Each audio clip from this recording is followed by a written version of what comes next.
dreams. I'm coming straight out. New York, big city of dreams. NYC.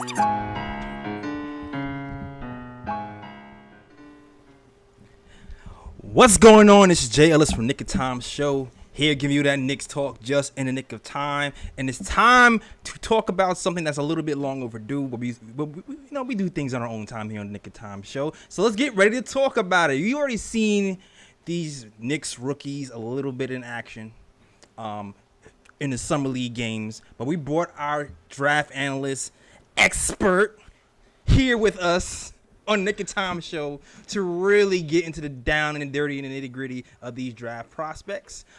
So let's get into it, man. But first and foremost, let me introduce a familiar face. It is the man, the myth, the legend, the guy with the stats and the facts. Ryan G in the building. Damn right he's in this building, all right? And, of course, you know, if you've been following the maturation of the KOT show, you've probably seen this man last season. During the off season, he broke down many of a player for us. And listen, I was trying to get him earlier, but he got big time. I was like, yo, Jake, come on do the KOT do a breakdown. He's like, I have contractual obligations. I can't do it now. But now he's back. He's back in the gutter with us. Went back to the roots. Right? Writer from the Steppian. It is my man, Jake in the paint. What's going on, Jake? I'm doing great. I appreciate you guys for having me. I told you off the air how much it killed me to say we had to push this off, but we're here now.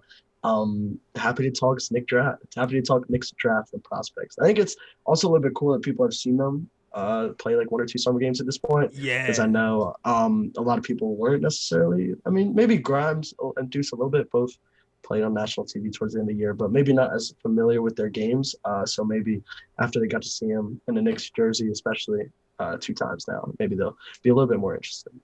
Yeah, definitely be a little bit more interested right now. And it'll be interesting to see, like, what were your thoughts, of those guys here and, like, the little bit that you saw them win the Summer League and how do you think they would fit with the Knicks moving forward, all right? So, first up, you already know the Knicks, they tried their best to trade up. We were gunning for Duarte. And the Summer League games happened today, and we saw kind of why they was gunning for Duarte. Duarte is a nice little piece, man. He hits threes. He doesn't really make a lot of mistakes. But we couldn't trade up. We couldn't trade our 19th and 21st pick up to get him.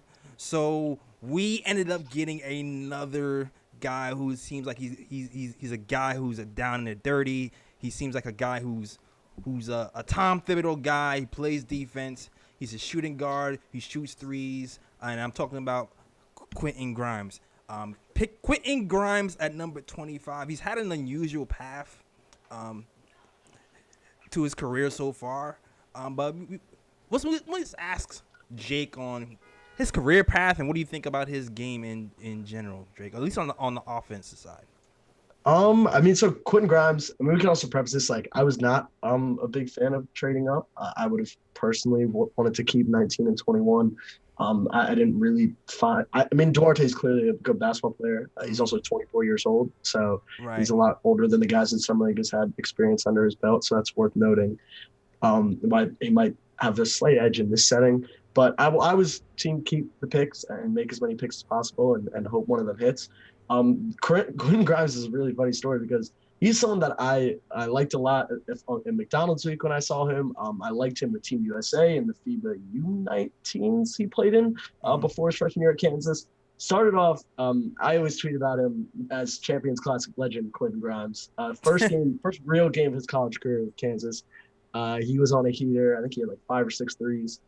But if you kind of look back at that tape, it shows a little bit of his shortcomings. I think most of them, I haven't watched that game or even the highlights in a minute now, but a lot of them were catch and shoot threes, not really any self-generated offense. And so he kind of leveled out he came into that year with like hype as a top 10 pick as a freshman. So, completely just didn't pan out as a prospect that year. ended up transferring to Houston, where I kind of forgot about him a little bit. And then people I was talking to were like, hey, we should probably go circle back and check on him. Like, he's having a really good year. He's shooting the ball well. He's playing good D under Kelvin Sampson. I kind of just doing, NBA role player things. I was impressed when I do him. I think he's like a good and legit shooter. And I've kind of always thought that to a certain extent. I know there are some people out there that disagree with that and have some skepticism. Interesting. Why the skepticism at this point? It seems like the movement three started to come in his second stint. So I thought people might start to believe it. I can't really speak for like those people that are like super skeptical, and maybe they've even come around since the last I've spoken to them. I personally buy it, but I will say that like, he's gonna have to shoot at a very high level, not just catch and shoot. He's gonna have to shoot with movement. He's gonna have to shoot off pin downs, relocations, all that, because I don't really trust his game off the bounce. And I think I feel like I saw a tweet from someone in like Knicks Twitter today that kind of noted how little he's generated off the bounce. And we talked off the air about how there's not really much stock to put into summer league. I had a tweet about how it's kind of a confirmation bias enhancer. So here I am confirming my biases right now. But I just think that was something pretty firm in my evaluation. Why, like, I was kind of meh with the Knicks pick at him. I understand it. I understand he's a Tibbs guy. Interesting. Going from Kelvin Sampson to Tom Thibodeau, it's probably as seamless as a transition as you can go from college to pro in terms of head coaching styles and things that they prioritize and style of basketball and all that. So I definitely think I get why the front office would be in on him from that standpoint. I personally had him ranked in the low 30s, so not a bad. And look, talking to people, you're always going to prefer someone else on the board. Right. Rarely are they going to pick the guy you had the highest. So it's more about evaluating the process. And I think that's something I want to get into with you guys. I wasn't necessarily turned off at all by the Knicks draft process. I think people will see throughout the season and as the years progress, like the Knicks drafted good players. I'm like relatively confident that Quentin Grimes is an NBA player of some caliber. I absolutely love Deuce McBride. That was my favorite. McBride, woo! Some of these, I think McBride is hard over there. I had like a low 20s grade on McBride, so to get him in the late 30s, I think we've gotten, which was a home run to me. Absolutely love that. Talk about a Tom Thibodeau guy. For sure. They don't make him more Tom Thibodeau than Deuce McBride. And I think he can provide some value with the defense and the movement, shooting the pull-ups. But back to Grimes for a second, like I just think, and I've as anyone who's followed me, and I don't know did I talk about any guys on this cycle yet with you guys, like Sharif Cooper at all? No, you haven't really talked. Okay. No. So Sharif Cooper, I was very, very high on him. Unfortunate to see him fall all the way to 48. I think it was 48. Yeah, it was 48. Backing up which is pretty Trey crazy, Young, man. which is Pretty like crazy. insane. But yeah, I personally really, really like Sharif Cooper. Had a very high grade on him, and I thought he was about as perfect of a fit for the Knicks in terms of what the Knicks needed in terms at the draft.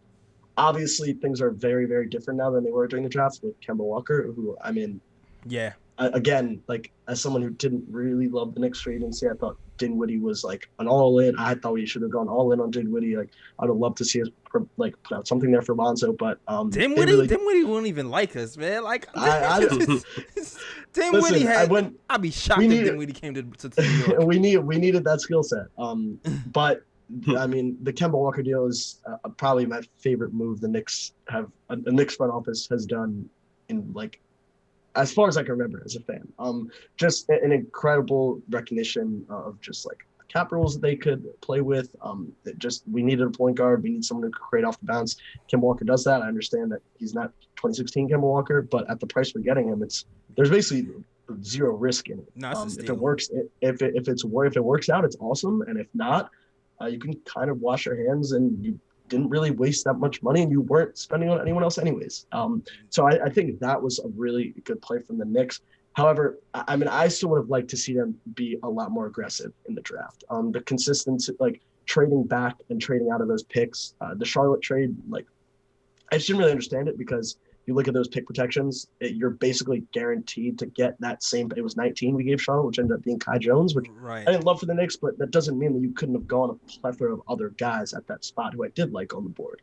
I just thought they were pretty risk averse, and again, like they drafted good basketball players. It's not that they whiffed on these picks, and who am I to say? I could be completely wrong. This is just based off my evaluation.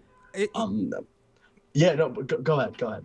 I got a few things to say. First, I already talked about why I agree with trading back because I already know about the Tom Thibodeau. Tom Thibodeau likes to play the veterans. He's not going to be playing rookies. And even if you look at the depth chart right now, you're looking at Grimes coming in. It's really hard to. It's like Grimes seems like he'll get playing time if an injury comes about, not necessarily right off the bat off the bench going to be like the shooting guard year one really. So to add another rookie there, I think it would make things a little bit more complicated and kind of devalue our pick a little bit because they won't be getting playing time. So I think that's a big reason.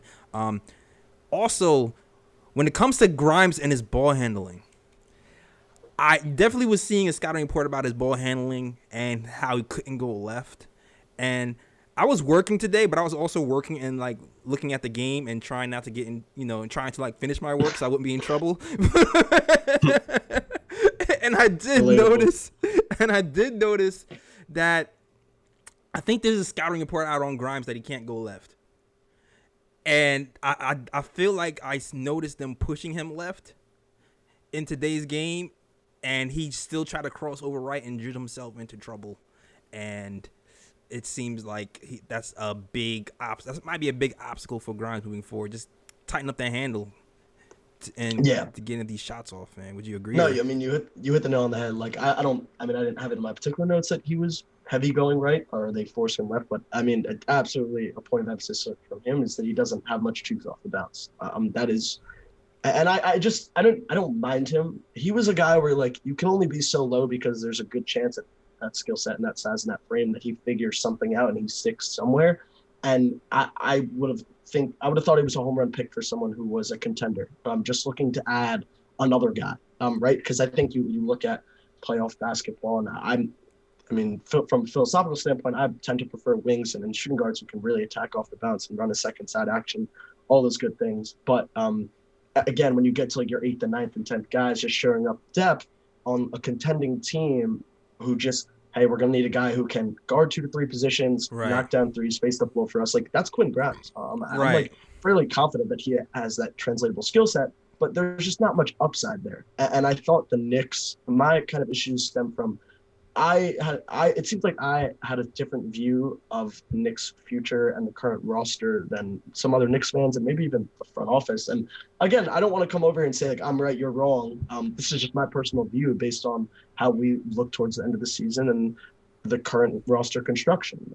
I thought the Knicks were in a position to take a swing on someone.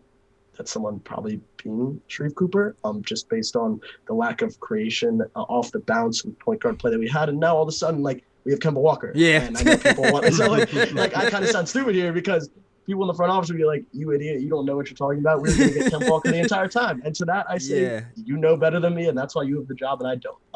I'm just speaking from a draft perspective.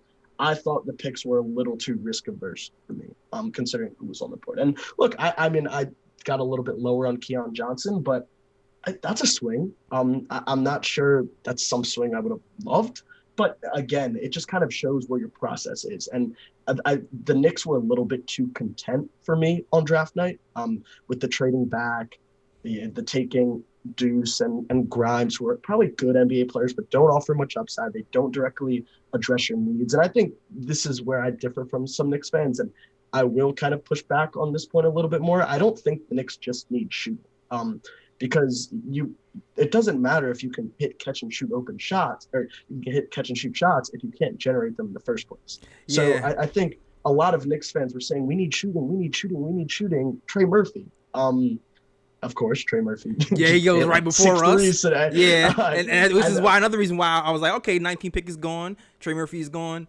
Fine, because that was on my board. He was on my board, like, for sure. And like if you're at 19 and you get Trey Murphy, that's fine. But I mean, the buzz that the Knicks need to trade up and get Trey Murphy, like, Trey Murphy is good. He's a very good catch and shoot shooter, as he showed today, and he's good size. He's a good athlete, and he plays good defense.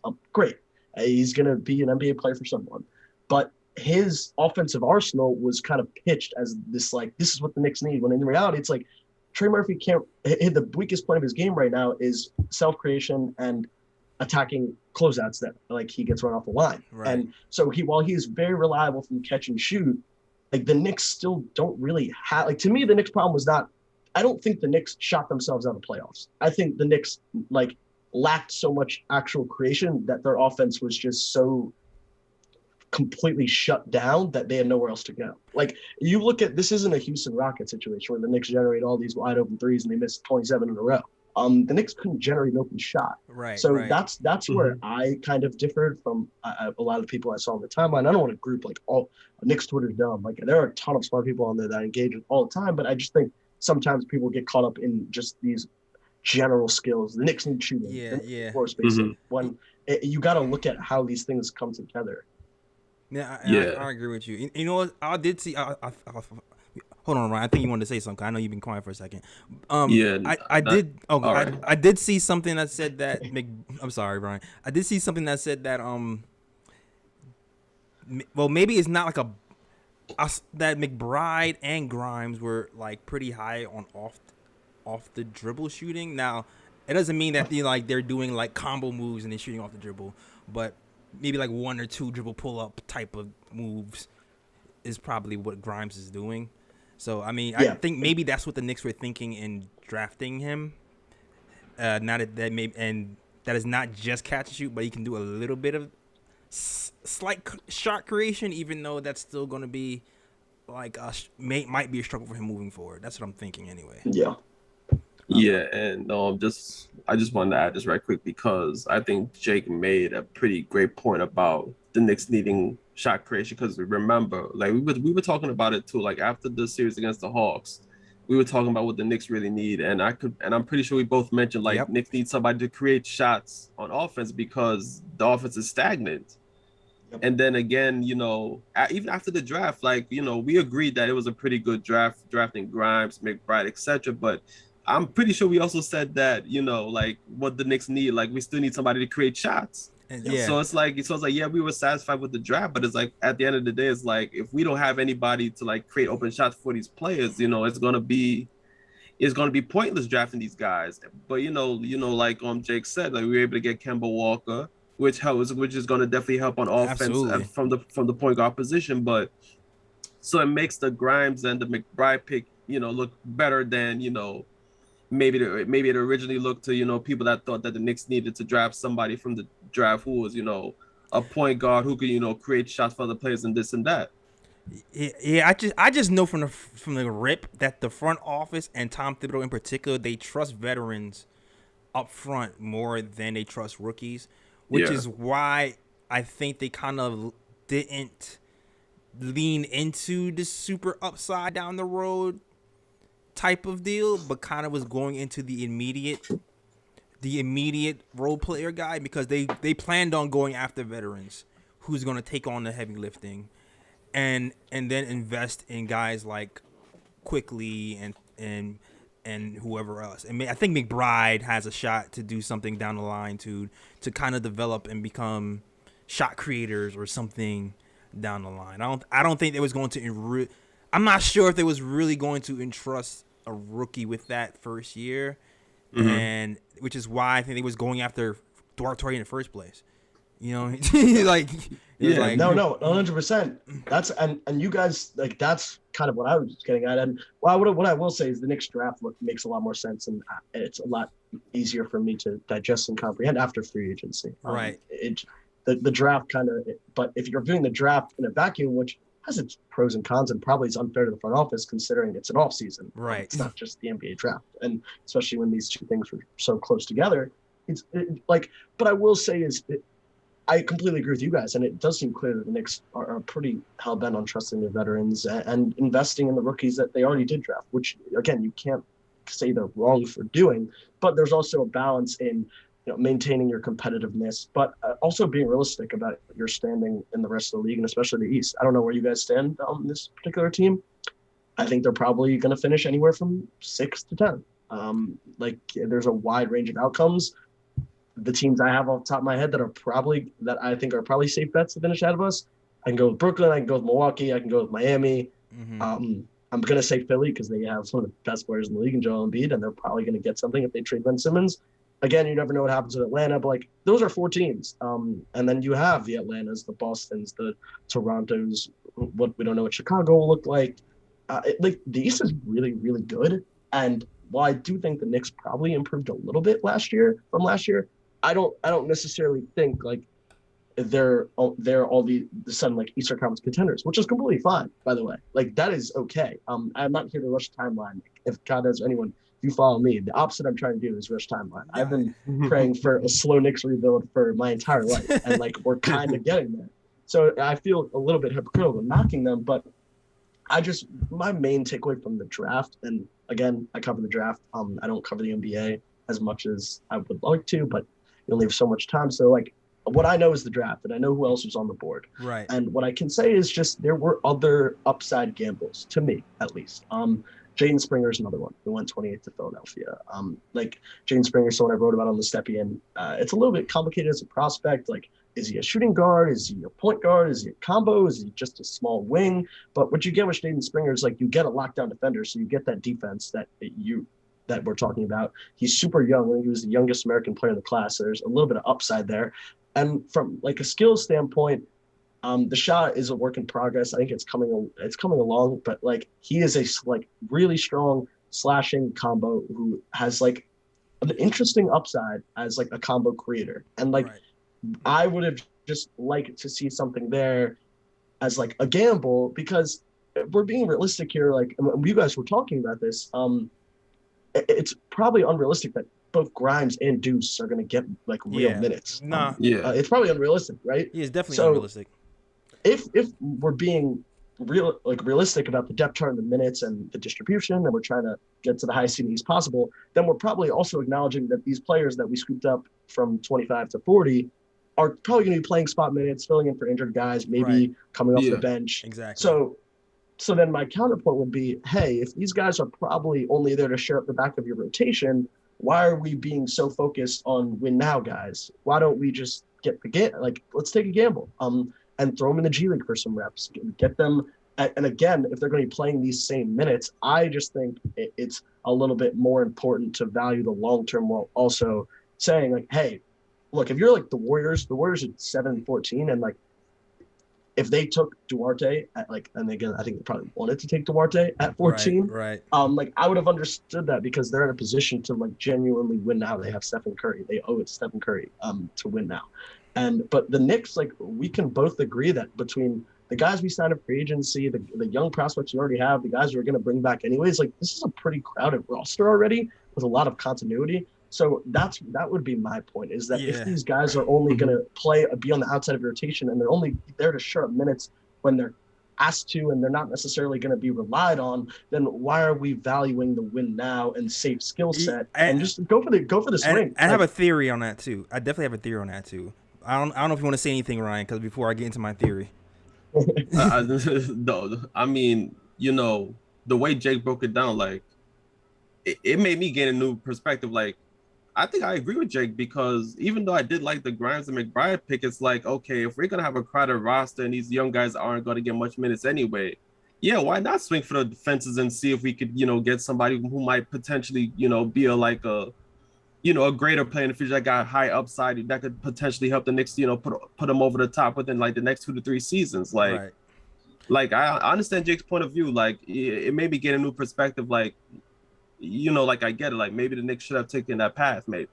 Yeah, right. and I just do want to say, like, I really, really do love the Deuce pick. Like, I think I love the Deuce pick too, man. I think I had him at like 21st on my board, or like 20th, something around there, and we got him at basically double that. Yeah, that's a home run. Like that really is a home run. Like Sharif Cooper being on the board aside, passing on him 3 times aside, like if he is what I think he could be, like we're never gonna live that down, but. Again, like it's over now. So you have no reason to get hung up on that. Like Deuce at 38 was a great pick. I absolutely love it. I think his skill set's going to be valuable. Knicks fans are already talking about his the defense. Yeah, he's defense incredible. is crazy. He's crazy off the ball with some ridiculous instincts and just team defense rotations, super lateral hips, quick feet, quick hands. And then the offense coming along as a passer, he's got a ways to go there. Not really your true point guard, but the shot creation is real. I mean, I know, Jalen, you mentioned in the beginning, him off the bounce is real deal. He has shot creation. West Virginia was not exactly the most aesthetically pleasing offense, and if you turn on that film, it's basically just Deuce gunning up like mid-range and 3-point pull-ups. Yeah.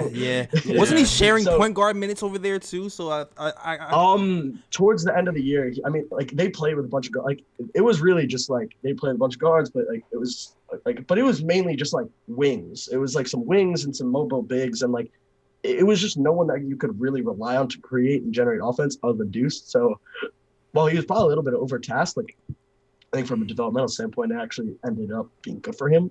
He got a little bit more comfortable making reads as the season went on. But the main appeal with him is shooting and the defense. Like that's a dude where if he's 6'5" instead of 6'2", right, he's incredibly more. Right. Yeah, like that's just like a very, very valuable player there. The guy can play that defense and have that game off the bounce while spaced the floor. But he is only 6'2", so you're gonna have to play him alongside another guard.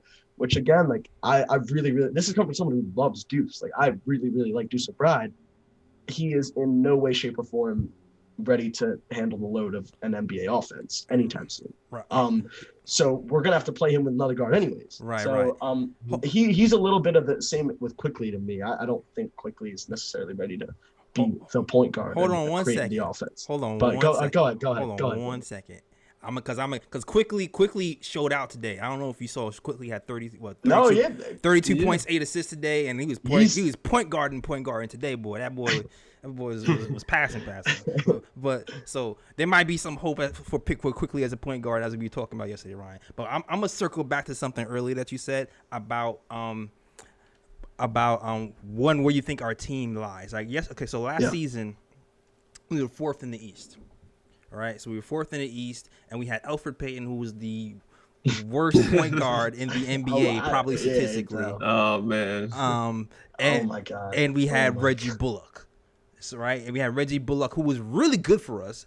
I was gonna say it was really good. He was really good. The way you said it, you were grouping him with Elf. I was gonna say. Yeah, no disrespect to Reggie, because I didn't mean for that to come off like he was trash. Because he was very valuable for us. But even though Knicks fans didn't really get his value to the second half of the season, and to be fair, he played better in the second half of the season too. So yeah, he did. So, but I guess what I have to say is this: we replaced those two guys with Kemba Walker starting from Elfrid Payton, which is a wild card. Like depending on health, that can be a home run. That propels us to some other crazy level, or some weird in-between range where he's healthy, but he still gives us 18 points a game. Yeah. Or it could be like the start of his decline, and which is it could be interesting. But then I guess you'll get to see IQ next to Randle, or Derrick Rose next to Randle. All right. So I guess my point is, as far as where we rank with these other Eastern Conference teams, I know these other Eastern Conference teams got better, but I don't know exactly where we're fair yet. It can go either way. Like between Kemba Walker and Evan Fournier, who can both create their own shot and shoot threes. Like Kemba is one of those guys who's like one of the best isolation players when healthy and can run you off of screens rampant. And Evan Fournier can hit threes in regularity and create off the bounce. I'm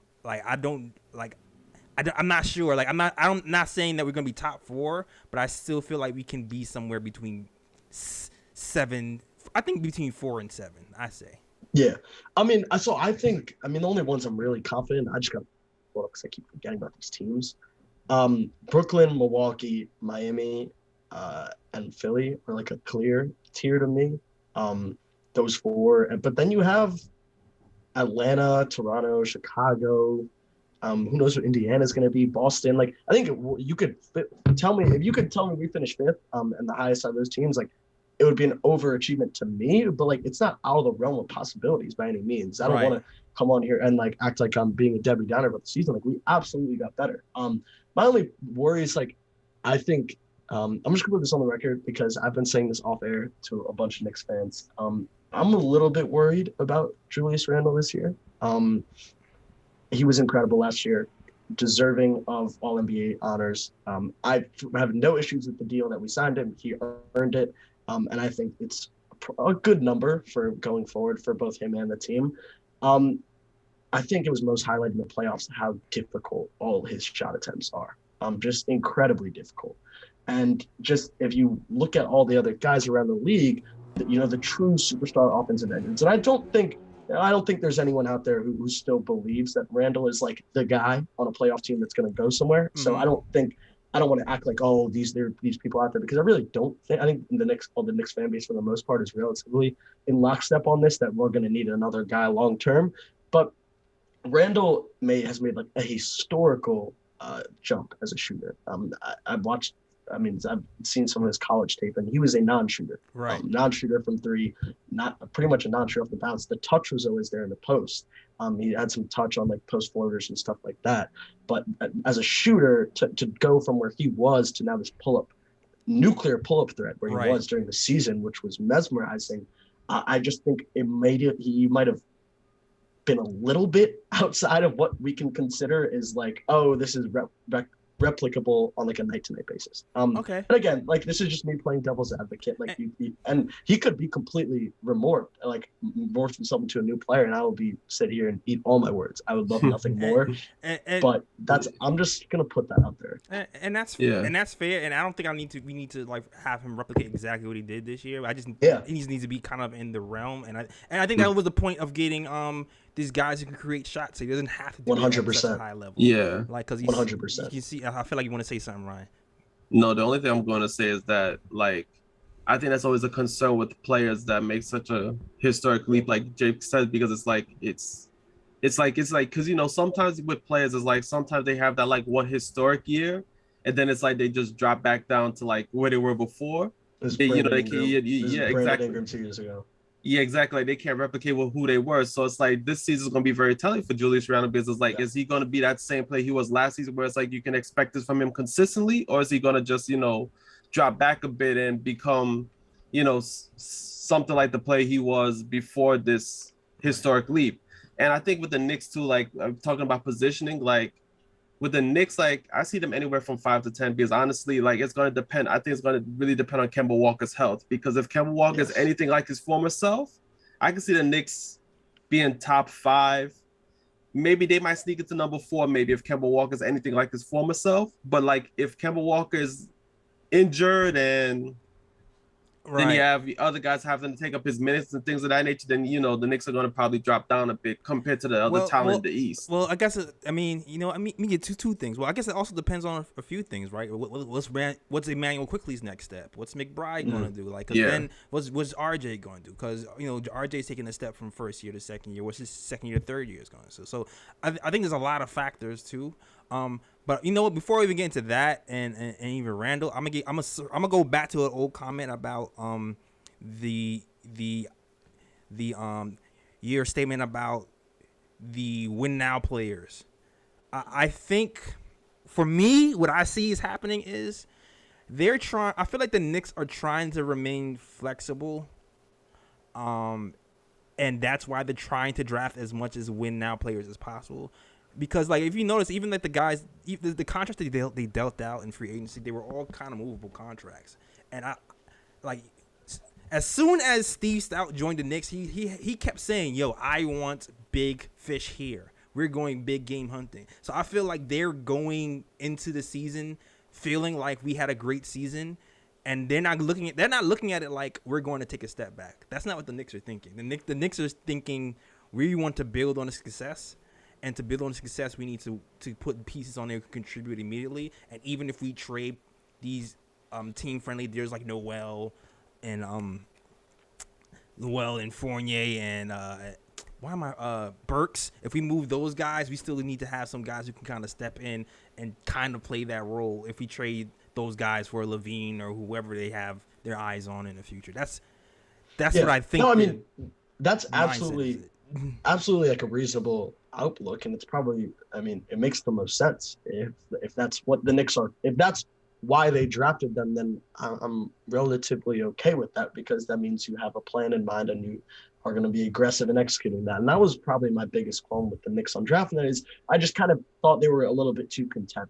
I was kind of like, yo, like you just got bounced out of the playoffs, like 4-1 in like dominated. You got dominated. Like I need some I want to see some energy. Like I want to see some aggressiveness, and I didn't really get that. And that's kind of what like as much as Sharif Cooper is nice, we wasn't playing Sharif Cooper heavy playoff minutes year one. That's not happening, especially 100%. Considering he can't shoot. And they was double and triple teaming Julius. So like I get the long term prospect, but like they're not. They're just gonna have Sharif Cooper in there trying to. No, 100%. And so, and again, and like that's why I kind of like leaned on someone like Jaden Springer, who I think like is, look, you don't need to, like, the thing with Sharif is you want to give Sharif the ball. If you're playing Sharif, you want to give him the ball. Jaden's not like that. Right. Like I said, the shot's a little bit of a work in progress, but he can make some money off the ball. He can be a cutter. He can hopefully space the floor a little bit, but he's going to provide value on the basketball court at some point, with also having that upside and age in his back pocket. So I just think the Knicks could have balanced things a little bit better. But again, like I get the Grimes pick. I really do. Like I get it. He was, the Knicks got him at 25. I had him at 31 or 32 on the board. Like, okay, fine. It's fine. Like it's fine. Like I have no real issues with that. And then the Deuce one we talked about is the one that you like. That's the one you had. Yeah. We in lockstep with McDeuce. We're in lockstep with that. So again, and this is kind of what I want to hammer home. Like, the Knicks didn't get bad players. Like, they didn't get bad basketball players. This is not my issue here at all. In fact, they got good basketball players and got a tremendous value picking Deuce McBride compared to where I had him on my board. It's more about the process of consistently trading back, being risk averse, just seeming a little bit too content, where it's like, the NBA moves really, really fast, and you only get rewarded if you're swinging for the fences. And I think that was my main takeaway from the Knicks draft is they drafted, and I know you guys know PD Webb at Above the Break 3 on Twitter. He said, he said on one of the podcasts I was listening to that, and I couldn't agree more. I was like furiously nodding my head as I was driving the car listening to this. He said, like, I would have loved this draft for like a team that just was like 85% finished, just need to clean up around the margins. Like those are the kind of guys that Deuce McBride and Quinton Grimes are. And I just personally don't feel like that the Knicks roster is there. Now is the front office like, could they think that? Sure. But I think they did address some things in free agency that, again, contextualize the draft, like signing Fournier and signing Kemba. These are release values for Julius now. Like, it doesn't have to just run through him now. I like RJ more than some people, but like RJ is not going to be a number 1 or number 2 option anytime soon. He's someone who I trust to play bully ball, use his strength, attack closeouts, get to the left side of the rim, dip his shoulder and finish.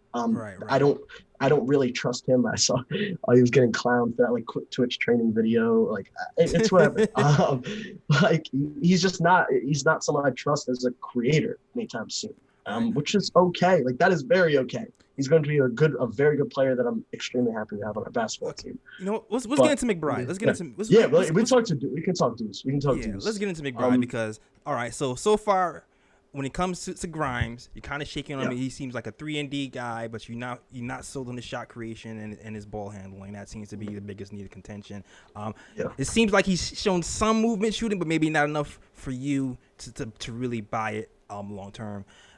McBride though is the guy who seems like a tough guy. He broke his leg playing football, so he's already showing that toughness. He kind of showed out a little bit today in the summer league. So tell me what you think about McBride. Get into the details of this game, offense, defense. One of my favorite players to watch throughout the entire draft cycle.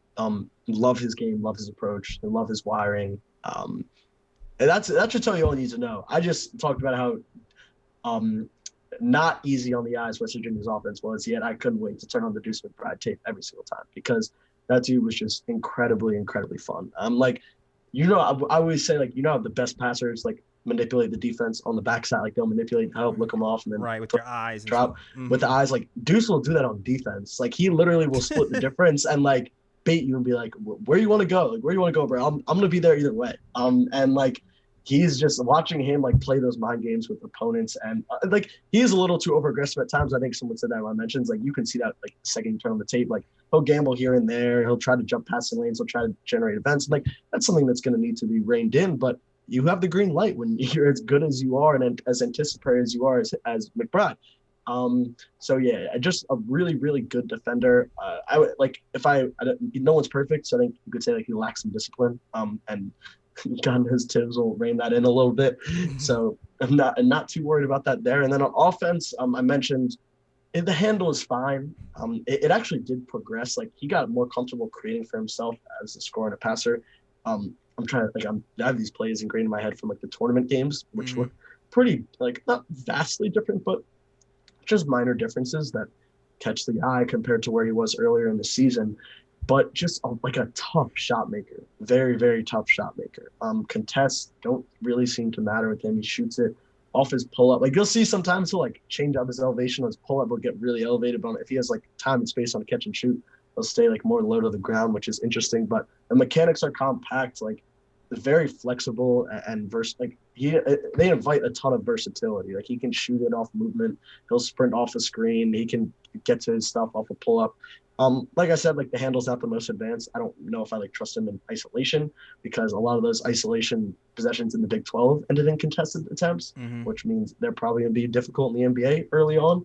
But in terms of attacking a tilted defense, which I said, like I love playing him alongside another guard, someone like Kemba, man. Like if Kemba can pressure the defense a little bit, kick it out to Deuce, and like defense are gonna have to close out to him because he can shoot the ball, right? And his money's going to be derived off creating off those and just making tough shots. Like surprise Knicks fans, like if you wanted to get away from tough pull-up jumpers, you got more of them in Deuce McBride. But I think we needed them though. Fun. I think we needed though. Yeah. Like that mid-range game is something we missed. Yeah, no, 100%. Because they were closing off the three. They was running people off the three. They were like preventing us from getting to the rim. Sometimes you need that mid-range game, so we're gonna need that. And he showed the first shot he took in the summer league yesterday. He showed it. Yeah, he showed I did see that. He showed some today too. He definitely showed some today too. But I think all of our rookies had a little bit of a better game, and even IQ. I saw IQ have a nice little. I saw IQ shoot an actual jump shot in the mid range today, and I shed a tear. I was like, "Oh, I know this man's been working in the off season. Like he's working." Oh, I know when I know he's working is when he gets to all the way to the rim for a layup. That's when I know he's working. Yeah. Okay. So. Yeah, that is true. So because IQ just floaters and threes right now. Just floaters and threes. Yeah, that's it. Yeah, IQ hit a few. IQ went to the rim a couple of times today, and he actually got fouled a few times, and they didn't call it, and he finished it. Love it. So I'm loving when I saw IQ today for sure. I didn't watch the game today, so I don't know. But like Emmanuel quickly since Kentucky, floaters and threes, baby. Exactly. Floaters and threes all day. Now, are you concerned about McBride's finishing? Because I've heard like he seems like a tough kid, but I've heard that he can't really finish that well all the time. I mean, I wouldn't say like he can't finish. I just think he struggles to get there. And like I think it's just a lot of things are derived from that handle. It's not like I said, it's not super advanced. It's not super comfortable. Like he has trouble like creating advantages from a standstill, right? Like he'll get to his spots, but they won't necessarily be easy. He's not creating easy paint touches, and he's not drastically shifting the defense and bending them with these paint touches and this rim gravity. Like he's just gonna beat you by himself, which has its pros and cons.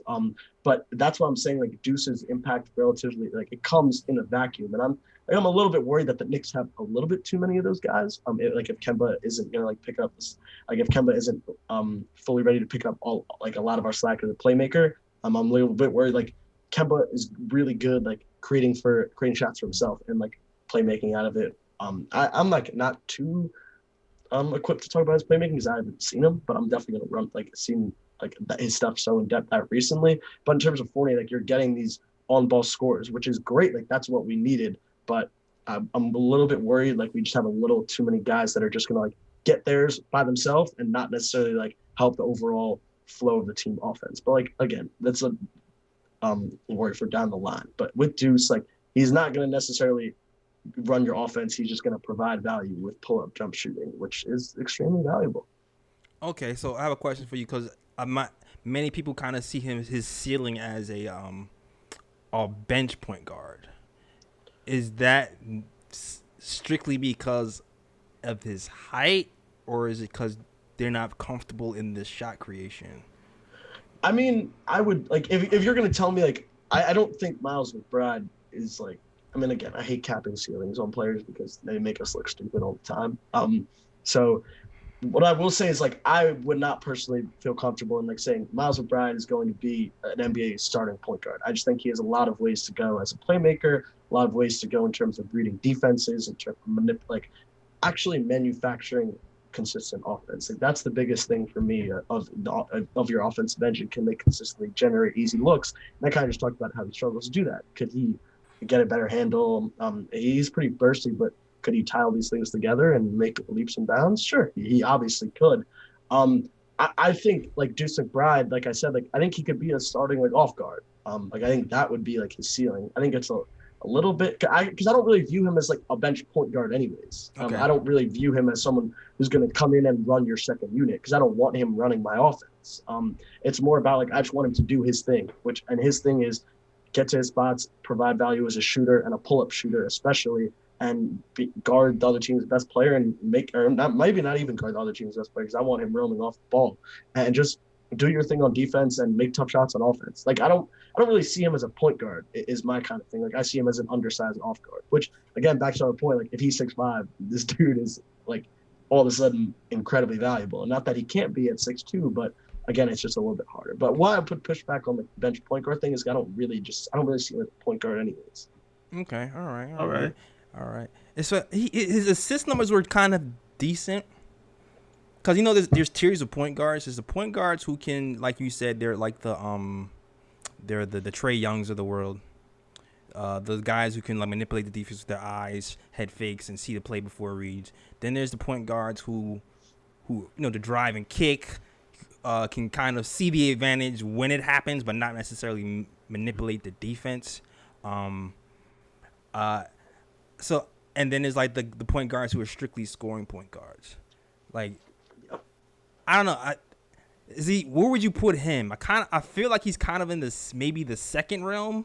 You know what I'm saying? Like he can kind of make a pass sometimes, but how do you see him? Yeah, but before I talk about Deuce, all listeners right now, you guys need to give Jay Ellis his flowers because he just gave you guys a perfect breakdown on proactive versus reactive point guards. So take that knowledge and don't forget it because that's a huge thing that people don't talk about too often. Is like, hey, did you like create this advantage and did you manipulate it or did you just create it yourself and you reacted on it? And listen, both are valuable. Obviously the proactive manipulate, like doing the Luka stuff where you're just like moving the defense and picking them apart because you're seeing you're seeing things 3 plays in advance. Right. Versus the reactive stuff where you're kind of just driving and reacting to what they do on the fly, which again is not like it's not easy either. But in terms of draft prospects, like I could give you 2 guys before we get like Trey Mann, because I know like Knicks fans are into Trey Mann. Like I was very into Trey Mann too. Wrote about him in that same piece as Jaden Springer. Trey Mann is strictly a reactive passer right now. Right. He is not there in terms of reading the defense ahead of time and having him in the palm of his hand and making these advanced layer reads. Like in that piece, I had highlighted that he basically sticks to his first read a lot, and those were where a lot of his passing turnovers come from. McBride is a little bit of the same way.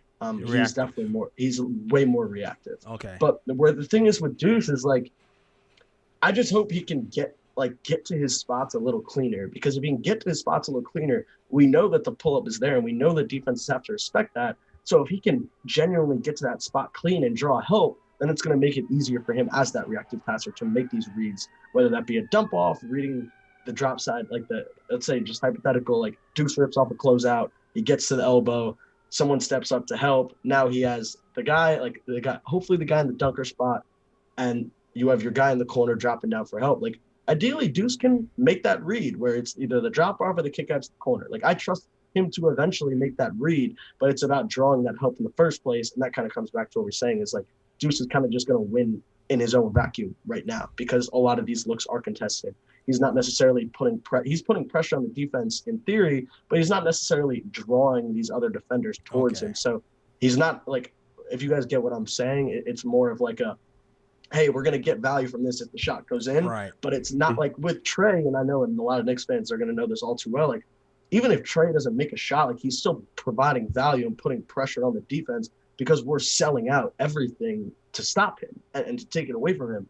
So like, obviously I'm not comparing Deuce to Trey. It's like completely crazy, but I'm just saying from a basketball theoretical or basketball philosophical standpoint, like that's the difference between someone who's going to actually bend your defense and draw other help and make it easier on their teammates versus someone who's just going to win in a vacuum. And there are a lot of damn good players that just win in a vacuum. Got you. All right.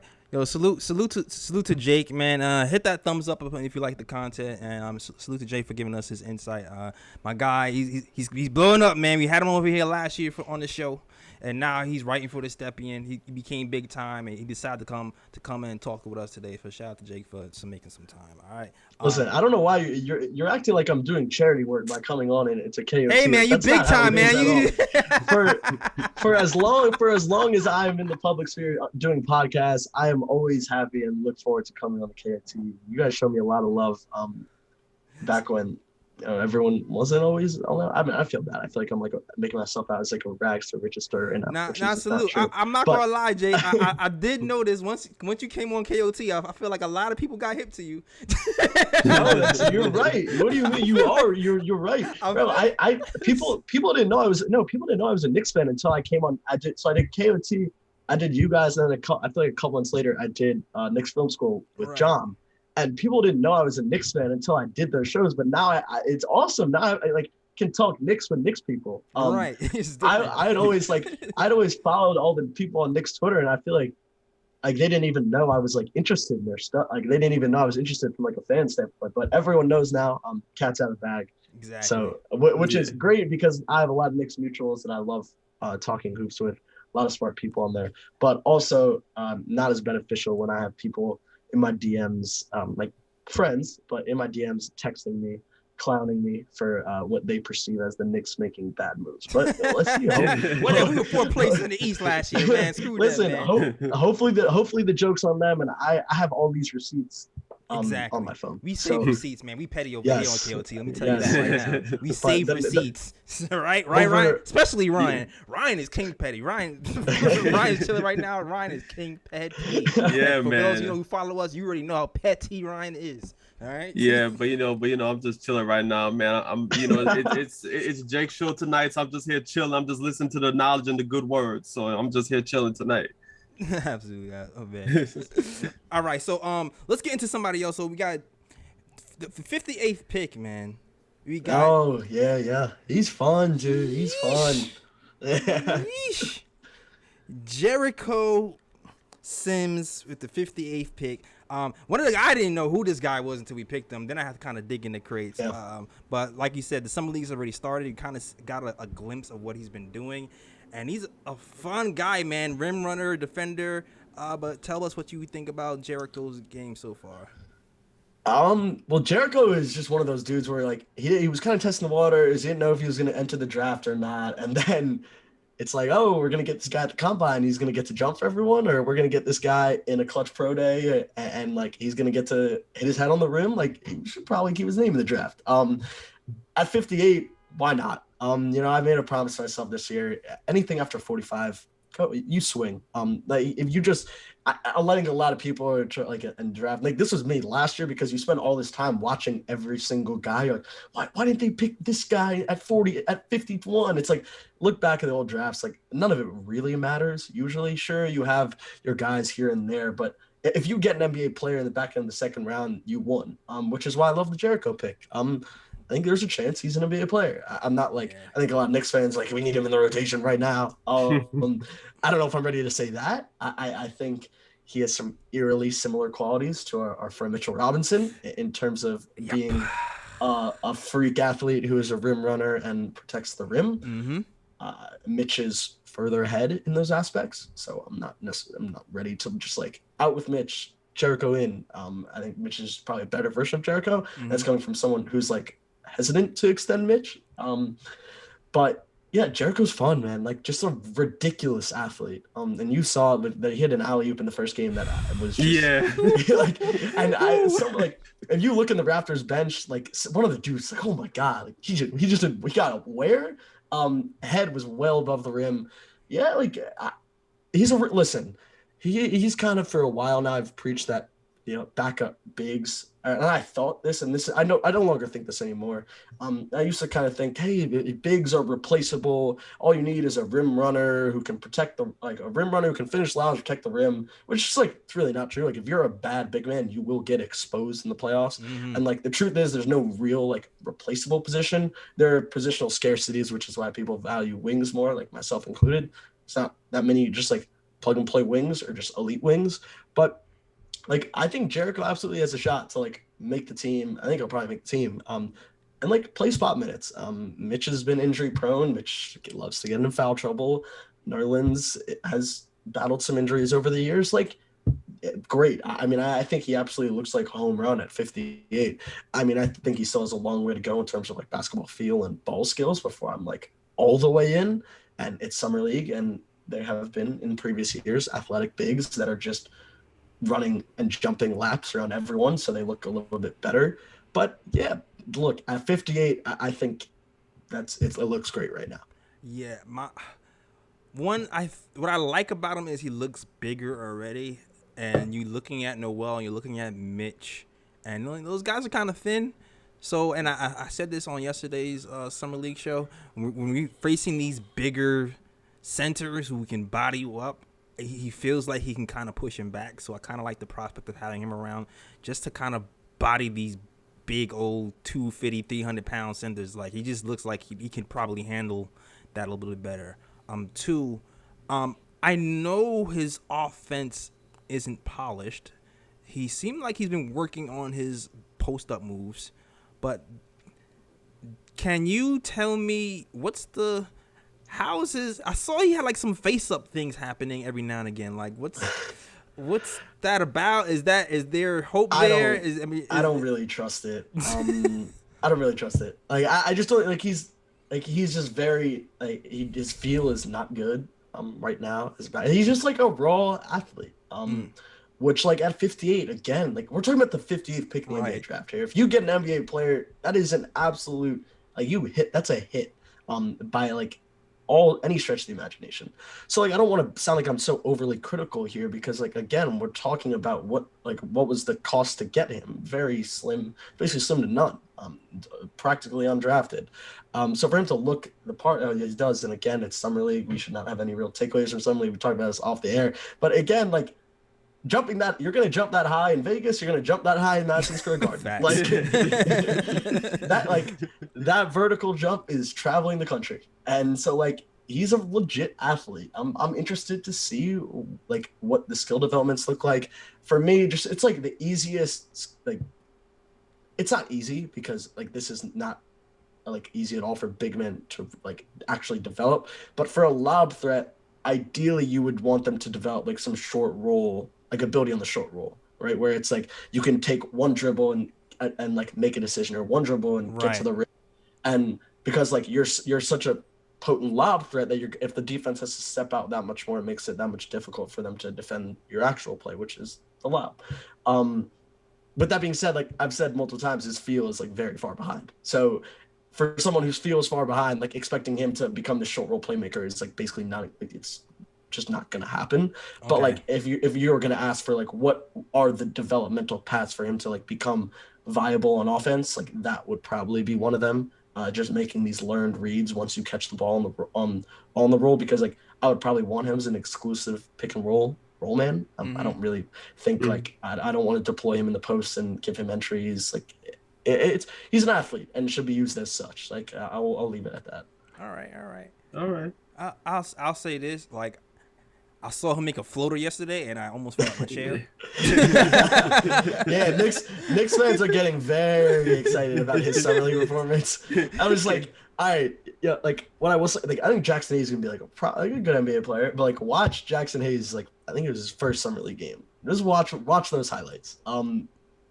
They might look a little similar, or just like Jackson had like 27 points or 26 points because he was just like 7 feet tall, ridiculously fluid, and like no one on the court was in the athletic stratosphere as him. And like, don't get me wrong, Jericho is like even like a top percentile big man athlete in the NBA level, but it's really different, man, in terms of strength, mobility, schemes. It's just different. The league like is very, very different once you like actually get to the regular season, let alone the playoffs. Okay, let me ask you this then. Okay, it seems like another skill he has seems to be like a switchability onto, and I think that's what made me a little more excited about him on the defensive end, because that's what we had in Mitch, and where Mitch, not to say Mitch can like lock down Kyrie Irving on a switch, but you know he's not going to get lost. Do you buy that from Sims, his switchability on guards and wings on the defensive end? So what I will say, like I think the term like it's the Warriors' fault, man. Like the Warriors just like made switchability like the way you and I both say it, we say it all the time. Like, is this guy switchable? Like the Warriors made this like such a thing that everyone wants to strive for. It's reality. It's like, what if I don't have to switch a 7-footer onto a 6'2" guy? Why would I do it? Like, why am I like? And I think we saw this a lot in the playoffs, and it actually infuriated me. And Luka it took Luka dropping like 45 on the Clippers in the first 2 games for them to be like, why am I just like giving him the matchup he wants? Like this whole like they were just soft switch, like the whole idea of soft switching. It's so crazy to me. It's like, no, hedge and recover, like, or play drop. And right. Like, so what I've kind of focused on, and like this isn't my development, just like talking with a lot of people, it's like, so we should probably value more. And like I kind of want the term to be is like scheme versatility. Like you can play drop, you can get to the level of the screen. Okay. Like getting to the level of the screen, like that is the most, like that is so important in today's game, because like otherwise these pull-up shooters are going to kill you if you can't like get up on the level. So like now I would kind of rephrase like, can he play at the level? Because like that's much more important to me than like, can he switch? Because like more times than not, if you're switching, you're going to get cooked anyways. So like, why would I even prioritize that? But in terms of, can he be scheme versatile? Absolutely. Like he's very fluid, like all those like the vertical tools, like he's just a ridiculous athlete, man. Like, so when you get those movement skills like on the offensive end and the defensive end, like, yeah, I think he can be scheme versatile. And I think that's like something we have with Mitch too, and Nerlens a little bit as well. So like I think that's a good trend to have consistent with our big man. Like, by the way, I'm in no rush to like get another big into rotation, because like I actually think Nerlens was like really good for us last year. I agree. Yeah. And I think like some people had some qualms with that contract, and like I get it. But I just think he was good. And like I'm not really in a rush to replace him. He's kind of everything that like I think the Knicks need from a big man, other than like the stretch 5 that also protects the rim that people want to pretend exists on earth, other than Brook Lopez right now. So yeah, Nerlens Noel like is good. But back to Jericho, like either if someone's hurt, fine, keep him on the end. Like otherwise, send him to the G League and like let's see what the short roll playmaking looks like. Let's see what the face up game looks like. To me, like that would be more valuable than having him play like 8 spot minutes in the league, where like he's gonna get everything that he's like, if it's not catching a lob, like it's gonna get shut out on the offensive end as a rookie. It just is. Yeah. And so for me, like I would rather him go to the G League and like try shit out and like see what he can maybe work on and maybe is feasible long term, and like get ironed out and get those reps, rather than just like playing his role for 6 to 8 minutes. Like I don't really think that's gonna do him anything long term. But again, we're talking about the 58th pick in the draft. Like the fact that we're even sitting here having this conversation is a very good thing. Yeah, and he has a 2-way contract too, so I can see him definitely going down there, and playing some G League minutes, and then bring him up sometimes to play backup if something goes down. So I totally agree with you. And yeah, also what I liked in the shooting in summer league too was the offensive rebounding seems nice from him too. Like he seems like really active, high motor type of guy. Yeah, really good pick for 58. Like woo, I'm excited about that guy. Yes. And anything to add there, Ryan? Oh no, y'all got it. I'm just agreeing. Okay, cool. Now last guy to talk about.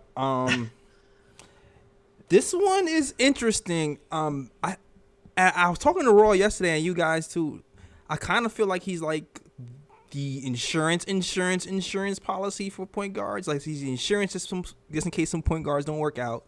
He's insurance in case Luka Vildoza doesn't work out, which it looks like Vildoza isn't working out in summer league so far. That like I said yesterday, that insurance policy is about to run out. Mm-hmm. And that's our Rokas Jokobitis. I think I said his name right.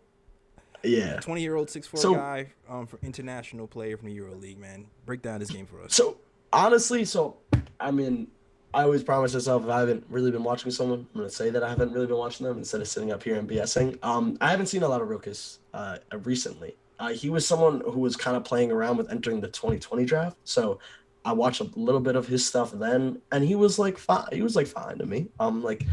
All the things that you're seeing there, like he's a capable passer. He's got decent size for a point guard, and he's going to be a draft and stash guy. So we're probably not going to hear from him for a year or two, maybe. For me, that was just like a positional thing. Again, I could be completely wrong. If there are Rokas supporters out there that think his film is must watch and I need to go see it, to discount this take that I'm about to make, then send it my way, and I would love to watch it. I'm open to anything. I'm not going to sit here and pretend like I'm an expert on his game. I watched minimal stuff for the 2020 cycle, which we're approaching on that being like 20 months ago. So again, by no means am I tapped in on his game right now. So if I am wrong, feel free to yell at me in my DMs. Cool. But if you are going to take a point guard at 34, it should probably be Sharif Cooper. That's what I'm going to say. It should probably be Sharif Cooper. Just a point guard. And this is just sheer like positional thing. Like if you look in the mirror, if you like look around your draft room and say, hey, we want a point guard here, like it should have probably been Sharif Cooper. And look, again, if there is film out there that you think Rokas is a better prospect than Sharif Cooper, send it my way. I'll watch it and then we can talk. I am not up to date on his stuff. I could be making completely ill-informed take here. I'm being completely honest and upfront that I haven't seen his stuff recently, but I've watched a lot of Sharif Cooper, and I think he's probably worth the 34th pick, especially for the New York Knicks. Yeah. I'll say a little bit I seen about Rokas because I haven't watched his games at all. I've just been watching like breakdown from YouTube. That's what I've been watching. and also been watching the Knicks game today because he actually played the game today in the Summer League. And as Ari is saying in the chat, he turned the ball over like the first 3 times he touched the ball. Yeah. I think it was nerves though. I think it was like, oh my gosh, I'm in the U.S. and because they were unforced turnovers. Like literally, They threw him the ball and the ball went through his fingers.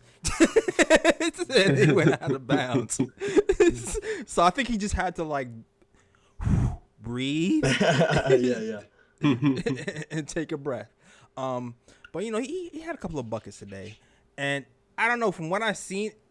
From the breakdowns I've seen, it looks like he's supposed to be a really good passer. From the game today, I saw that IQ was doing most of the point guarding, so I didn't really get a sense of how he would run a team really. But supposedly he's supposed to be a really, really good high-level passer. The passing is what I remember from when I was watching him during 2020. But like he was someone, honestly, I like. It was like, is he gonna stay in? Is he not gonna stay in? He was pretty borderline, and I didn't get around to him this summer. Yeah, but I mean, I'll certainly be tracking him overseas, and we'll see. We'll monitor the contract situation if he ever comes over. Keep up with his stuff overseas. But yeah, that's my only take on it. But again, they picked Deuce McBride four picks later, so exactly I'm not gonna be too upset. Exactly, but yeah, from Rokas, it seems like he's a high-level passer, catch and shoot 3 player, standstill, straight up catch and shoot 3 player, and a lefty guy. The thing, then again, why I think they did the draft and the stash is because again, I don't think they plan to play these guys. Log jam, yeah. No, which I get. Yeah. Go ahead, Ryan. And also, I think it's the money thing. Also, I think it's also money. They're nickel and diming these picks to try to get money to sign the Kemba Walker, who's going to be like a $9 million deal. Like they saved $2 million by shipping off the 19th pick, right? And then they also probably saved a mil or so by having a draft and stash guy. So that's probably not going to go against the cap this year. So my thinking is, all right, we'll have some talent that'll be overseas, and then we'll save some money on the book. Maybe that might be like $3 million you could give towards Kemba, who's going to be able to help Julius Randle immediately year 1 if he is indeed healthy. That's what I think is happening. Yeah, no, and again, like taking back to the top of the podcast, like in the moment I was so distraught with the Knicks kept trading down, and now like I had no idea they wanted to get Kemba Walker. Right. So like that's just a perfect example of like you don't know what's going on. Like just you don't know what you don't always know what a long-term game is. So again, while in the moment I was like annoyed with the trading down, like the guys that I wanted them to pick were there at 25, 34, 30, 38 anyways. Like Jaden Springer, Jared Butler, Sharif Cooper. Like guys like that, they were all there. So like honestly, we can just like forget the trade down thing because that was clearly a part of a bigger picture to get Kemba Walker. That's fine. It was more about like the actual picks that were made. Yeah, that's kind of what I got. Yeah. I mean, overall, I think we'll be fine. I trust this front. You know what? I'm going off of what happened last season. We were fourth in the East last season. We have these guys who are supposed to be capologists, guys who can, who understand the cap better than anybody, who make moves 6, 7, 8 moves ahead. So even if I don't understand it, I'm giving it the benefit of the doubt just because of what the hell happened last year. It's like, oh, that came out of nowhere. We made the playoffs. We have cap space. We signed Kemba Walker out of nowhere. All right. There must be a plan. All right, cool. I'm gonna just look at it, analyze it, and see what happens. Not get too deep or emotional about it. Even if that does creep in. But yeah.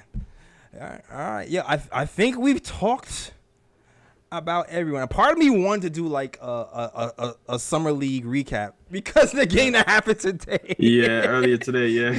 Because I knew half of you guys. So I'm gonna just end the show by saying this. IQ did his thing today, man. Yeah. IQ did his thing. I didn't see the game. I saw the box score, though. Listen.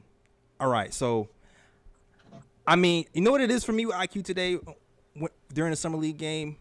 I think it's the timing. IQ had 8 assists today, 8 assists yesterday. IQ shot better today. But I feel like today, it seemed like there was a more concerted effort to feed Obi the ball and to run a team offense, especially in that first quarter. He did get a little shot happy in that second quarter. Yeah. But I think if he's going to do that, and I think if he's going to get shot happy a little bit, I think I want him to get the team involved first in general. Because I do feel like it gets the team out of rhythm if he goes me first out the gate. And like understand that's the player he is. He's a guy who hunts shots. He's a guy who's going to pull those deep threes. And that's the beauty of having him is he can pull the deep three, pull out the defense, and then force him to react. We saw that happen today. Once he started hitting those deep threes, they had to close out on him like damn near half court, and he was able to pick him apart just because he hit 2 or 3 of those shots in a row. And that's why I wanted him to trying to see some minutes at point guard anyway, just to see that domino effect that Dame kind of does with Portland. So, like, I liked how he played. I liked the shot not that he played bad point guard yesterday. I just liked the rhythm of it and the order of how he played point guard today a lot better. Yeah, man. Go ahead. Yeah, I just want to add something right quickly about IQ's game today. Like, even his comments after the game, IQ sees himself as a point guard because he mentioned it loud and clear, saying that I am a point guard. And yeah, IQ had a great game today. 11 of 21 from the field, 32 points, 8 assists. He's definitely showing that he can, create plays for other players and this and that. But the only issue I have with IQ, and his shot selection today was much better than last game too. I'll give him credit for that. The only one, but the only thing about IQ is that if you really do see yourself as a point guard, the shot happiness has to go down a bit, and you have to get your teammates involved more often and move the ball around more. You know what I mean? If you really do see yourself as a point guard, because right now, even though he had a good game at point guard, he's still a shooting guard at the moment. He still plays like a shooting guard. So yeah, but IQ still had an impressive game though. Yeah, I think I've seen him play pure point guard for a longer stretch today than yesterday. I think that's what it was. Like I know he had 8 assists, but there was other points of the game where it wasn't just assists. It was like setting people up, hockey assists, things of that nature. Go ahead. This is at the end of the day, this is summer league. Like, he's lying. He's not a point guard. He's just not an NBA point guard right now. Like, I think we can all kind of agree. Like, minutes we see him in the NBA, like he's not a point guard, and it's so okay. I don't know why like everyone's like pushing for him to be a point. It's like no, I'm like, pushing for be, him. I'm pushing. Go Damn to, it. I'm pushing. So this is why like I think a lot of people last year were pushing for like point quickly because that they thought that was a way to like get Alfred out of there. When like in reality, we should have been like bench Alfred. Like and this has nothing to do with Quick. Like I would love to have Quick get more minutes. I thought he should have got more minutes in the playoffs. Like I thought we absolutely lacked shot creation out of anything, out of anyone, and like he has some juice. Like the kid has fire. He just has some fire coming off the bench. So I really like him there. Just come up, just being another offensive option who can get like that pull up three is gold. Like that pull up three is gold. Yeah. It really like as you guys mentioned, dragging the defense out and then making plays out of that. And that's got to be the plan for him. But no, at the moment he is not a point guard. Like we can get that abundantly clear. Yeah, I'd say I'm gonna say this. If you have a power forward who can shoot threes and get decent in the mid range, and if you have like I don't necessarily think to win you need 100% pure Jason Kidd point guard on your team all the time. No, I agree with you. It doesn't have to. Yeah, like it doesn't have to be the point guard. Yeah, like I think the way IQ's skill sets are set up, where he can hit the deep three, and then he also has a floater, which coincidentally can help set up that lob threat so seamlessly when you run pick and rolls. I feel like, and then it seems like in the end of the year he was getting those passes to the corner more frequently. I feel like if you're able to do those few things in the game, you can really disrupt the defense and things can really come together. And so although like he might be a shot first kind of point guard when he's playing point guard, I feel like if he gets more reps, we can coach him into being more of like that second tier point guard that we talked about, where people are reacting to him, especially if he's setting people up with the jump shot. 100%. Like I mean, I think there's like definitely an avenue where he's like a decent reactive passer. Like he's not a horrible decision maker. We already know he has the pull up. It's gonna be about that rim pressure. Like that's really what it's gonna come down to. If he's actually gonna get to the rim and draw help, then it gets a lot easier to make passes out of it. The problem is he's not drawing full rotations. When he beats his primary, he's selling for a floater, which isn't like, yeah, you're going to draw a little bit of help there, but they're going to contain you. That's not a full rotation where you're making the defense move out of that. So, I mean, most of the great passers, especially like that's something gets underrated with like Trey. Like, Trey is rim pressure, like legit rim pressure. He's really good with the floater. He's really good as a 3-point shooter, but like, and the college Trey too. Like this has been a thing with Quickly since college. Like he was not getting to the rim in college, and it's a big reason why a lot of people were turned off by him as a prospect.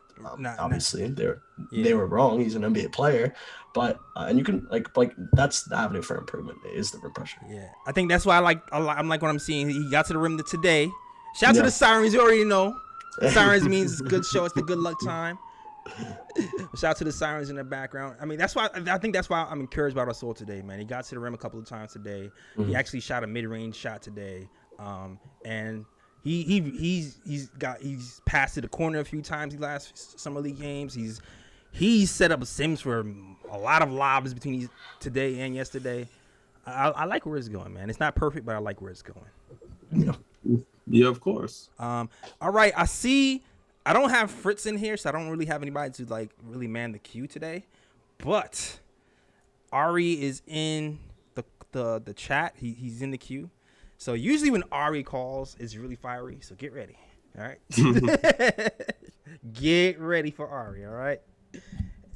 All right, Ari. Bring Ari in the chat. All right, what's going on, Ari? You are now live on the KOT show. Hit that KOT live button 2 times and then hit watch stream so you can hear me and the panel as well. All right, hit the KOT live twice. KOT live twice? Yeah, you see it says KOT live. I can hear you. Can you hear? You can hear me, right? Yeah, I hear you. Ryan, say something. Yo. You hear Ryan? Yeah, I hear Ryan. All right, perfect. And shout out to Michael Parker who sends a $5 super chat. Says salute to Knick Nation. Shout out to you, Michael Parker. All right, go ahead, Ari. What am I doing? No, you're good. You're live. You're all set. I'm all set. Mm-hmm. Yes. State your points, Rory. Say the reason why you called. Oh yeah. All right, so I'm live right now? You're live right Yeah. All right, the reason why I called is multiple reasons.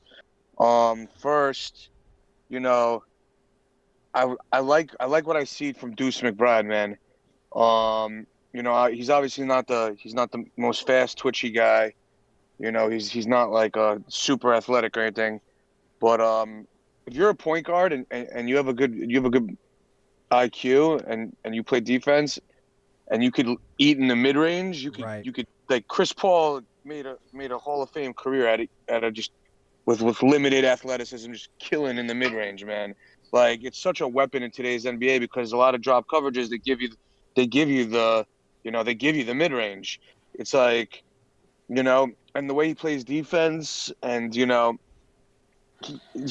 shoot the three, but it's really that mid range, man. Because if he's smart in the pick and roll, and he knows that, and he learns the game, and he can hit that mid range jump shot a lot, he's gonna be like, it's gonna open up the floor for everybody else. And I love the way he competes on defense. And listen, Rosen, he may not get a lot of minutes, but Rose and Kemba, one of them's not going to be healthy for a little bit. That's so I'm sure he's going to get his time to shine. And, and he plays good defense, man. So, I just think that the mid, like Tony Parker used to kill the mid range. Chris Paul killed the mid range. Paul Pierce killed the mid range. It's like, that's the shot teams give you in the NBA, man. And it's like, then once they shut down the mid range, then he can take it to the rim because it just opens up the whole game for him. So I'm very impressed with him. Jericho Sims, man, I have no idea how that guy dropped to 58. I have no clue how that guy dropped to 58. Just even if he can't play, just off his athleticism and his body and his size, it's like, there's a lot of like really raw players that get drafted in like the top 20.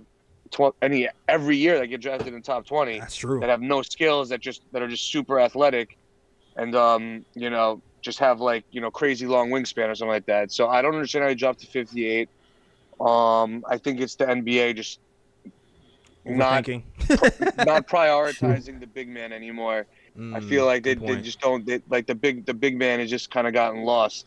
But I think that was a steal. Quentin Grimes. He hasn't shown me much, but, he's pretty active. You can't take Summer League too seriously, so correct. I'm not worried about that.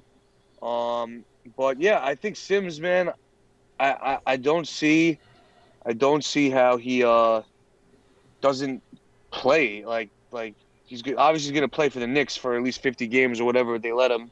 The two-way contract lets him. But, I mean, listen, Mitch can never stay healthy, and Noel is not the most durable guy either.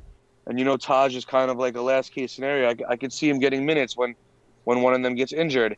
And then the two last points I want to make real quick is that people, like, always criticize my man IQ, dude, and they always criticize, like, players because they lack something. Like, they're like IQ is not a pure point guard, right? Dude, what does that mean? Like James Harden's not a good defender. It's like there's no player in the NBA who's perfect, right? Right. You got to just embrace. You got to instead of trying to fix his weaknesses, which he should try to fix his weaknesses on. Tibbs should be putting in a position to double down on his strengths, man. They need to let him run down pin downs off ball screens and literally look for him and get him his open shots, man. Like I don't understand why we're trying to turn him into like Jason Kidd. When he's more of a, like a guy who runs around, is it more of like a guy who runs around screens, like a Reggie Miller type player, right? Just a little shorter. Yeah. But it's like, I don't understand why we're trying to do that. It's like, it boggles my mind. Yes, the guy has flaws, just like every player, like LeBron can't hit free throws. Like every player in the league has a flaw. You're not trash because you have this flaw, man. You got to double down on this kid's strengths. The guy's a knockdown shooter. If he gets hot, he could literally win you a playoff game if he gets hot. True. Like he could switch the entire energy. So I just don't like that criticism. And then the last thing I want to make is that, I know Jake who was making Jake. I love all your takes, man. First, I don't think Randle's going to. I'm actually 100% sure Randle's not going to have the same season he did last year. So I'm with you on that. But I think the reason why they didn't swing for a high upside guy in the draft is because they want high floor guys, low ceiling, high floor guys who can contribute. Because I really think they're gonna make a deadline move, man, and they're gonna ship some of these Exactly guys what I out. said. Yeah. Yeah, that's what Jay was saying. Which and which, try to ship you know, some of these guys out, and then have them fill like the backup role. Then, you know what I mean? Or they're just an insurance policy if someone gets injured. But I think it's clear from the draft how they traded back for next year or whatever, and just the guys that they signed. Like, if they're trying to really win games, like, you know, you got to move some of these contracts. Like Fournier, like, he's a great player, but if, you know, I think they're going to make a blockbuster deal, and then the rookies are going to slide into that spot. Is my pick, is my guess. And yeah, that's pretty much all. So thank you for taking my call, guys. All right, man. Yo, All right, man. Thanks. thanks, Ari, man. Thanks for calling for sure. Word. All right. Me and Ari agreed on a lot of stuff today, which is not the usual. There's one thing I agree with him with, and it's the IQ take, because I know people wanted to see him as this like prototypical point guard, whatever the case may be. But the thing is, like, if you watch IQ, it's like, come on, people just got to be real with it. He's a two guard. He is a two guard. You know, and that was my point. And Ryan Ari got it. Like, it's fine. It's cool. It's completely fine. Like, there you don't need. And then that's what I was kind of saying. It's like, we can just say Elfrid Payton should be benched by saying Elfrid Payton should be benched. We don't need to say Elfrid Payton should be benched by saying point quickly. Like, let IQ do his thing. Let him. He's a gunner. He is an absolute gunner, and that's what makes him valuable. He's a very versatile shooter. He has it off the bounce. He has it off the catch. Like, he has range. He has confidence. He has flair. Good touch in the mid range. Yes, he needs to get to the rim more often to become more efficient. Of course, like I already said, no rookie is no player is perfect, especially no rookie is perfect. Absolutely. And yeah, there are flaws from his shot selection in terms of settling for floaters instead of getting to the rim, which he doesn't get as many free throws and it makes it harder for him as a playmaker. Of course, all these things are true, but yeah, and he'll work on it. And just I like what Ari said, and acknowledging him for who he is, because right now it's a rotation player. Yeah, man. My man is in year 2.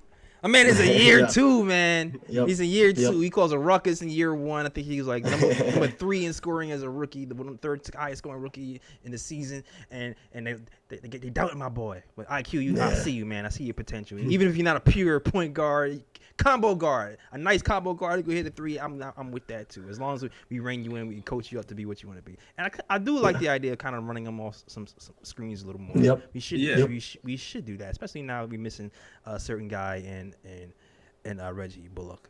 So let's try that out a little bit more. He did seem like he had some relocation shooting type of energy last season. I mean, before he got to the Knicks. So let's try that out a little bit more. All right. But salute to the chat, man. Good show. Thanks for coming, Jake. But before we call out, let me just shout out everybody in the chat real quick. Shout out to On.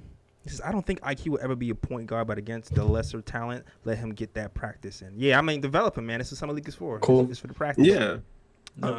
Stephen Fox says, in the last game, IQ couldn't take a big man off the dribble when he came out the 3-point line. I mean, he's not gonna cross you up. He's gonna head fake and go. That's like I said, his power is I can shoot this deep 3, and then once you react to that, then you're cooked. That's what he does. He's not gonna Kyrie Irving you. You know? Yeah. That's not pretty much. That's not his strength. Shout out to SK. What he says, IQ's John Starsky combo guard if he can't improve his defense. Yeah, man. I don't know how his defense is. I'm not going to harp on his defense too badly. He's playing like 30 minutes in summer league, so I can't expect him to be perfect defense. Yeah, but he's had some lapses. I'll say that. All right. And shout out to everybody else too. Shout out to Sherwin M. Shout out to Sherwin M. Man, because we kill Elfrid Payton every other episode, and Sherwin is an Alfred Payton fan, but he still rocks with us. So shout out to you, Sherwin M. Shout out to Steven. Yo, to be honest about it though, like I be reading some of Sherwin's comments, like dude is knowledgeable. I'll give him that. Like he does make some really good points, when I do read his comments All right. while we're doing the show. So yeah, big him up for that. Yeah. All right, shout out to you, and everybody who has a different opinion. It doesn't even matter. It's basketball talk. I like challenging myself in different opinions. And shout out to Stephen Fox and everybody else who's rocking with the KOT show. All right. Oh, shout out to you too, Adele. I see you, Adele. Man, everything is well over here. All right. That is our show. Let's just wrap it up, fellas. Wrap it up. All right, Jake. Let them know where can they find you, sir. You guys can find me on Twitter at Jake in the Paint. I've been running through some Peach Jam. The EYBL Peach Jam was a couple weeks ago. For those that aren't familiar, it's most of the top high school. It's one of the top. It is the top sneaker circuit.